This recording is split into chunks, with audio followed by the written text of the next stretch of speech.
Welcome to Pratap Classes. दोस्तों, Pratap Classes के YouTube channel पर आपका स्वागत है। तो हमारा जो आगामी टारगेट है वो है सूचना सहायक, और लगातार आपको सूचना सहायक की स्पेशल सीरीज मैंने स्टार्ट कर रखी है। और आज अपने 3 नंबर सीरीज की बात करेंगे, और लगभग आपको इसके अंदर India plus Rajasthan current affairs का सुपड़ा साफ इसके अंदर होता जाएगा। और जिस साथी ने अगर बढ़िया तरीके से इन सीरीज का लगभग मैं 10 से 15 तक आपको ये सीरीज करवाऊंगा, उसके बाद में एक मैराथन क्लास आपको दूंगा। लगभग जिस साथी ने बढ़िया तरीके से इस सीरीज का अध्ययन कर लिया, उसका करंट का क्वेश्चन एक भी गलत नहीं होगा। इसमें ओनली आपको इंडिया का और राजस्थान करंट अफेयर से मिलता है। तो आज की अपनी शाम 4 बजे क्लास के अंदर जो है अपनी 3 नंबर की ये सीरीज रहेगी। और धीरे धीरे मैं लगभग आपको जनवरी से लेकर दिसंबर 2023 तक पूरा करंट आपको यहाँ पे रिवाइज करवा दूंगा, स्पेशल सूचना सहायक इन्फॉर्मेशन असिस्टेंट के लिए। तो सारे साथी एक बार वीडियो को लाइक शेयर करेंगे। पहला क्वेश्चन देखो आपके सामने, राजस्थान के किस सुंदरी ने मिस अर्थ इंडिया 2023 का खिताब जीता है? तो आपको सभी को पता है राजस्थान की सुंदरी, किस सुंदरी ने मिस अर्थ इंडिया 2023 का खिताब जीता, और उनका नाम है प्रियसन सेन। कौन सी है? प्रियसन सेन। अब सभी साथी मुझे ये बताएंगे कमेंट में कि राजस्थान की जो प्रियसन सेन है, ये किस जिले की रहने वाली है, जिन्होंने हाल ही में मिस अर्थ इंडिया 2023 का खिताब जीता है। आप इनका मुझे कमेंट में जिला जरूर बताओगे कि प्रियसन सेन है वो किस जिले से संबंधित है। राज्य सरकार द्वारा न्यूनतम मजदूरी की दरों में प्रतिदिन कितने रुपए की बढ़ोतरी करने के प्रस्ताव को मंजूरी दी है? राज्य सरकार द्वारा न्यूनतम मजदूरी की दरों में प्रतिदिन कितने रुपए की बढ़ोतरी करने के प्रस्ताव को मंजूरी दी? ये दी है 26 रुपए। कितने? 26 रुपए की बढ़ोतरी करने के प्रस्ताव है की मंजूरी दी। किसमें? न्यूनतम मजदूरी की दरों के अंदर कितने प्रतिशत है? 26 रुपए बढ़ोतरी करने की प्रस्ताव को मंजूरी दी। नेक्स्ट है नरेडको। नरेडको का मतलब national real estate development counselling ने 25वें स्थापना दिवस राजस्थान के किस विभाग को रियल एस्टेट में योगदान के लिए सम्मानित किया गया? तो नरेडको का 25वां स्थापना दिवस मनाया गया। उसी पर राजस्थान के अंदर आपको पता है एक संस्था है जिनका नाम है राज्य आवासन मंडल, ऑप्शन नंबर 1। और इस संस्था को रियल एस्टेट में योगदान के लिए सम्मानित किया गया है। किसकी स्थापना दिवस पर है? नरेडको, यानी कि national real estate development counselling. तो राज्य आवासन मंडल को सम्मानित किया गया। प्रदेश के किस अभियान को देश का प्रतिष्ठित स्कॉच सिल्वर अवार्ड प्रदान किया गया है? प्रदेश के किस अभियान को देश का प्रतिष्ठित स्कॉच सिल्वर अवार्ड दिया गया? और ये दिया गया है आपको सभी को पता है मिशन कोटड़ा उदयपुर को, और पुष्कर अभियान बीकानेर को। ये पुष्कर क्या, सॉरी, पुकार अभियान क्या है? पुकार अभियान बीकानेर। इन दोनों को क्या है, देश का प्रतिष्ठित स्कॉच सिल्वर अवार्ड इनको दिया गया। जिसका उत्तर हो जाएगा ऑप्शन नंबर डी। मुख्यमंत्री निःशुल्क दवा योजना के क्रियान्वयन में कौन सा जिला शीर्ष स्थान पर है वित्तीय वर्ष 2022-23 के अनुसार? तो मुख्यमंत्री निःशुल्क दवा योजना के अंदर कौन सा जिला सबसे टॉप पर है, जिसने क्या है, किसके अनुसार है, वित्तीय वर्ष 2022-23 के अनुसार, और वो जिला है बीकानेर। कौन सा जिला है? बीकानेर जिला सबसे टॉप पर है। प्रदेश में मुख्यमंत्री निःशुल्क अन्नपूर्णा फूड पैकेट योजना की शुरुआत कब हुई थी? प्रदेश के अंदर है मुख्यमंत्री निःशुल्क अन्नपूर्णा फूड पैकेट योजना की शुरुआत कब हुई थी? इसकी शुरुआत हुई थी 15 अगस्त 2023 को। कब हुई थी? 15 अगस्त को अपने स्वतंत्रता दिवस मनाया था, उसी के उपलक्ष्य पर मुख्यमंत्री ने अन्नपूर्णा फूड पैकेट योजना की शुरुआत की थी। 7वीं पूर्वी एशियाई युवा शतरंज चैंपियनशिप में राजस्थान की किस खिलाड़ी ने एक स्वर्ण और एक रजत पदक जीता था? किसके अंदर है? 7वीं पूर्वी एशिया युवा शतरंज चैंपियनशिप के अंदर राजस्थान के एक खिलाड़ी है जिन्होंने इसके अंदर एक स्वर्ण और एक रजत पदक जीता, और उनका नाम है Tanvi Trivedi. Option number C. कौन है? तन्वी त्रिवेदी है, जिन्होंने इसके अंदर एक स्वर्ण और एक रजत पदक जीता था। केंद्रीय गृह मंत्रालय ने स्वतंत्रता दिवस के अवसर पर किन महिला आईपीएस अधिकारियों को राष्ट्रपति पुलिस पदक से सम्मानित किया है? तो केंद्रीय गृह मंत्रालय के द्वारा स्वतंत्रता दिवस यानी कि 15 अगस्त के अवसर पर महिलाओं को आईपीएस अधिकारी है उनको राष्ट्रपति पुलिस पदक से सम्मानित किया गया और उनके नाम है, आपको पता है, एक तो है स्मिता श्रीवास्तव और एक है विनीता ठाकुर। तो इन दोनों महिला आईपीएस अधिकारियों को राष्ट्रपति पुलिस पदक मिल चुका है। इसका उत्तर हो जाएगा ए और बी दोनों। राजस्थान सरकार कोरोना वायरस के कारण अनाथ हुए बालक बालिकाओं को वयस्क होने पर अनुकंपा नियुक्ति देगी, इसकी घोषणा किस बजट में की गई थी? तो राजस्थान सरकार है जो कोरोना वायरस के कारण जो बालक अनाथ हुए थे, जिनके माता पिता कोरोना की वजह से चल बसे थे, तो उन बालिकाओं को वयस्क होने पर उनको अनुकंपा नियुक्ति देगी और इसकी घोषणा किस बजट में की गई थी? इसकी घोषणा बजट में हुई थी 2023-24 के अंदर। कौन से बजट में? 2023-24 के अंदर। रेलवे स्टेशनों पर पीएम जन औषधि केंद्र खोलने हेतु राजस्थान के किन रेलवे स्टेशनों को पायलट प्रोजेक्ट के लिए चयन किया गया है? तो पीएम जन औषधि केंद्र आपको सभी को पता है और अभी ताजा मैंने आपको इंडिया करंट में कराया था कि 10,000वें जन औषधि केंद्र का देवघर में उद्घाटन हुआ है और आगामी 25,000 जन औषधि केंद्र खोलने का भी लक्ष्य रखा है मार्च 2026 तक हमारे देश के पीएम ने। तो रेलवे स्टेशनों पर पीएम जन औषधि केंद्र खोलने हेतु राजस्थान के किन रेलवे स्टेशनों को पायलट प्रोजेक्ट के लिए चयन किया गया और वो है कौन सा? वो है सवाई माधोपुर भगत की कोठी railway station. Option number A कौन सा है? सवाई माधोपुर भगत की कोठी रेलवे स्टेशन। शाहपुरा जिला किस संभाग में शामिल किया गया है? देखो आपको सभी को पता है नए जिले बने, अपने नए संभाग भी बने थे। तो शाहपुरा जिला किस संभाग के अंदर अब आ चुका है? तो ये आ चुका है अजमेर के अंदर। कहां पर आया है? अजमेर के अंदर शाहपुरा जिला आ चुका है। केंद्रीय स्वास्थ्य एवं परिवार कल्याण मंत्रालय ने all India institute of medical science AIIMS Jodhpur के प्रेसिडेंट किन्हें नियुक्त किया गया? तो स्वास्थ्य और परिवार कल्याण मंत्रालय ने all India institute of medical science के प्रेसिडेंट नियुक्त कर दिया। किसको? ये किया है डॉक्टर एस अग्रवाल को। ऑप्शन नंबर डी किसको कर दिया? डॉक्टर एस अग्रवाल को नियुक्त किया गया है। तारबंदी योजना से किसानों को लाभान्वित करने में कौन सा राज्य देश में प्रथम स्थान पर है? तारबंदी योजना से किसानों को लाभान्वित करने से कौन सा राज्य सबसे टॉप पर है? वही आपका अपना राजस्थान। कौन सा सबसे टॉप पर है? अपना राजस्थान। राजस्थान में पानी में सोलर प्लांट लगाए जाएंगे।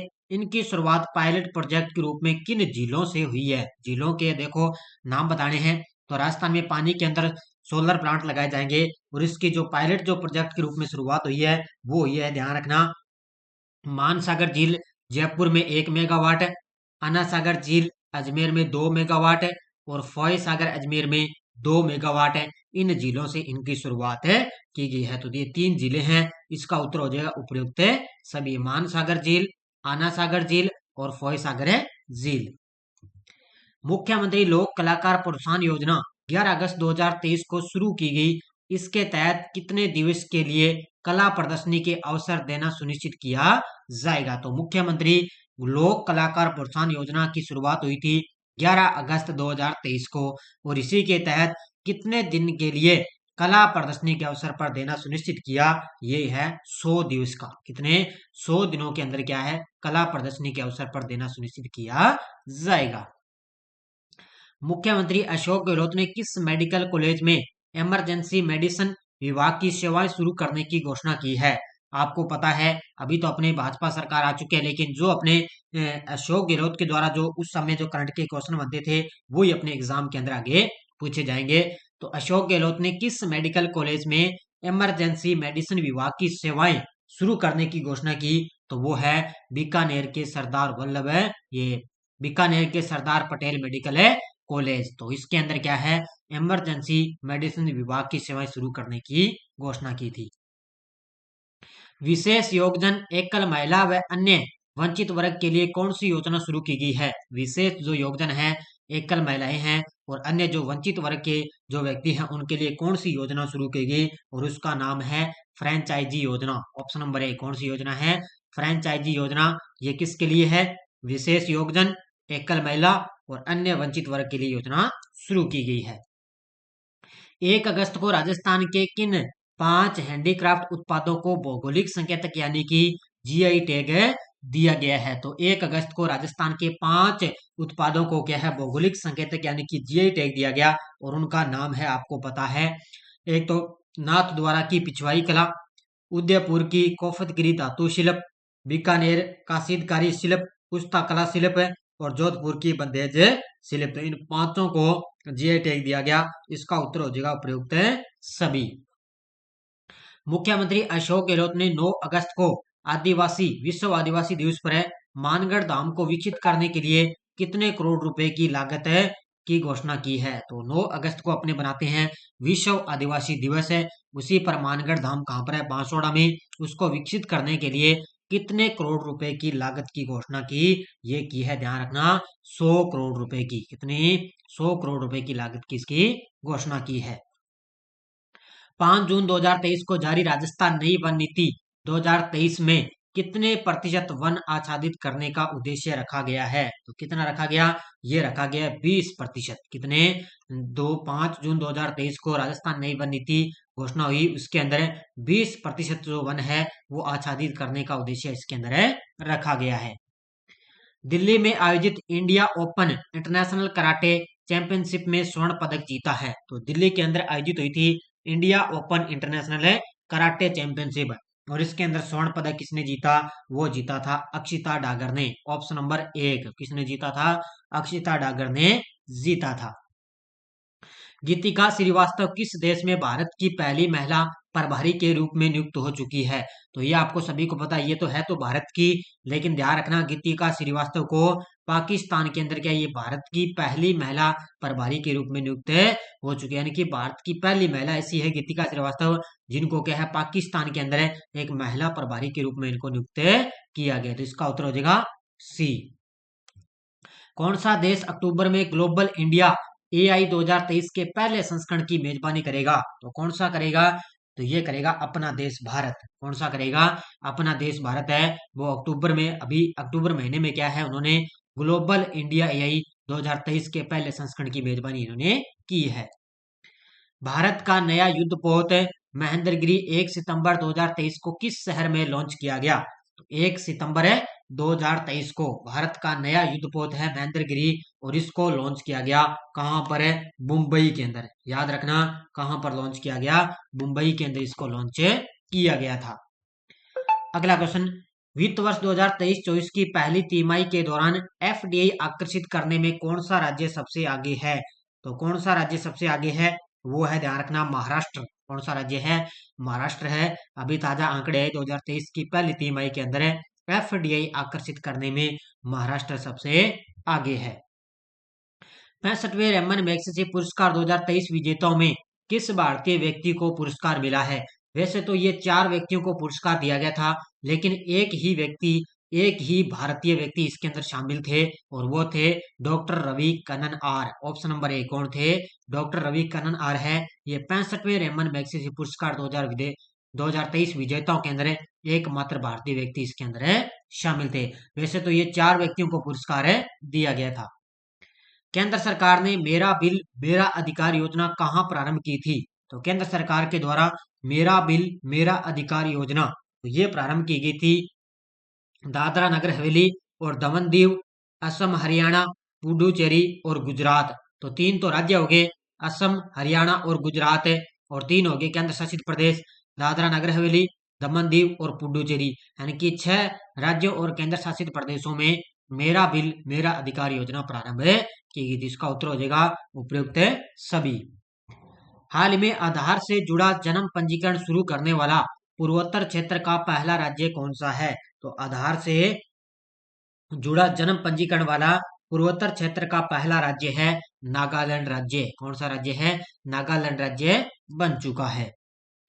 हाल में रेलवे बोर्ड की पहली महिला अध्यक्ष कौन बनी है। तो अभी ताजा इनकी नियुक्ति हुई है, तो रेलवे बोर्ड की पहली महिला अध्यक्ष बन चुकी है Jaya Verma Sinha. Option number B कौन बन गई, जया वर्मा सिन्हा है, ये रेलवे बोर्ड की पहली महिला अध्यक्ष बन चुकी है। चंद्रयान 3 के प्रज्ञान रोवर ने चंद्रमा के दक्षिणी ध्रुव पर किसकी पुष्टि की है। आपको याद आ रहा होगा 23 अगस्त। तो 23 अगस्त के दिन अपने चंद्रयान 3 ने चंद्रमा पर चंद्रमा के दक्षिणी ध्रुव पर सफलतापूर्वक लैंडिंग की थी। और वहां पर आपको पता है चंद्रमा की खोज के लिए कि वहां पर क्या कुछ है। तो अभी चंद्रमा के दक्षिण ध्रुव पर किसकी पुष्टि की है? सल्फर की। किसकी पुष्टि की थी? सल्फर की वहां पर पुष्टि की गई थी। कौन से भारतीय खिलाड़ी स्वराज ट्रैक्टर्स के ब्रांड एम्बेसडर बने हैं? कौन से भारतीय खिलाड़ी स्वराज ट्रैक्टर्स के ब्रांड एम्बेसडर बने? वो बन चुके हैं MS धोनी। और मैंने अलग से बढ़िया तरीके से प्रमुख ब्रांड एम्बेसडर 2023 की अलग से मैंने क्लास भी आपको दे रखी है। किस व्यक्ति को global finance central banker report cards 2023 में A+ रेटिंग से सम्मानित किया गया? तो ये किया गया है जो अपने वर्तमान में RBI के 25वें गवर्नर है शक्तिकांत दास। इनको क्या है? Global finance central bank report cards 2023 के 23 में A+ रेटिंग से इनको सम्मानित किया गया। किसको? शक्तिकांत दास को। केंद्र सरकार ने एक राष्ट्र एक चुनाव की संभावना तलाशने के लिए किसकी अध्यक्षता में समिति का गठन किया है? तो जैसे चुनाव से जस्ट पहले ही एक समिति का गठन हुआ, एक राष्ट्र और एक चुनाव की संभावना तलाशने के लिए किसकी अध्यक्षता में समिति का गठन हुआ? तो हमारे जो पूर्व राष्ट्रपति थे रामनाथ कोविंद। कौन थे? अपने पूर्व राष्ट्रपति थे ना रामनाथ कोविंद, उनकी अध्यक्षता में इस समिति का गठन किया गया। किस केंद्रीय मंत्री ने कानूनी सलाह के लिए टेली लॉ 2.0 लॉन्च किया है? किस केंद्रीय मंत्री ने कानूनी सलाह के लिए टेली लॉ 2.0 लॉन्च किया? तो ये अपने जो कानून मंत्री हैं वर्तमान में अर्जुन राम मेघवाल, उन्होंने कानूनी सलाह के लिए टेली लॉ 2.0 लॉन्च किया है। 9 और 10 सितंबर को G20 शिखर सम्मेलन का आयोजन किस शहर में किया गया? आपको पता है 2023 के अंदर भारत देश ने G20 की अध्यक्षता की, लेकिन अब दिसंबर से स्टार्ट हो चुकी है।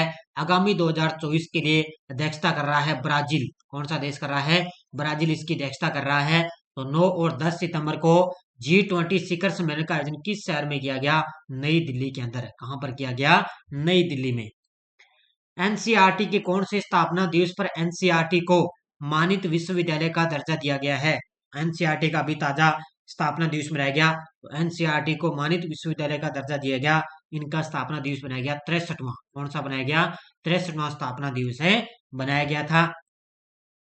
दुनिया के पहले AI एंट्री ड्रोन सिस्टम इंद्रजाल प्रणाली का अनावरण कहाँ किया गया? तो दुनिया के पहले AI एंट्री ड्रोन सिस्टम इंद्रजाल प्रणाली का अनावरण किया गया था। याद रखना हैदराबाद के अंदर। कहां पर किया गया? हैदराबाद के अंदर इनका अनावरण किया गया था। तो ये थी आज की अपनी बढ़िया तरीके से क्लास। लगातार आपको सीरीज मिलती रहेगी। बस राजस्थान प्लस इंडिया, तो आज की अपनी ये 3 नंबर की सीरीज थी। रोज एक दिन छोड़कर आपको शाम को 4 बजे क्लास है मिलती रहेगी। और उसके बाद में जब सूचना सहायक का एग्जाम अगर नजदीक आएगा तो वह अपने एक मैराथन क्लास भी मैं आपको प्रोवाइड करवा दूंगा। बस बढ़िया तरीके से आप अध्ययन करते रहना, यहाँ से आपका पूरा निचोड़ एकदम क्लियर है हो जाएगा। तो धन्यवाद। जय हिंद, जय भारत।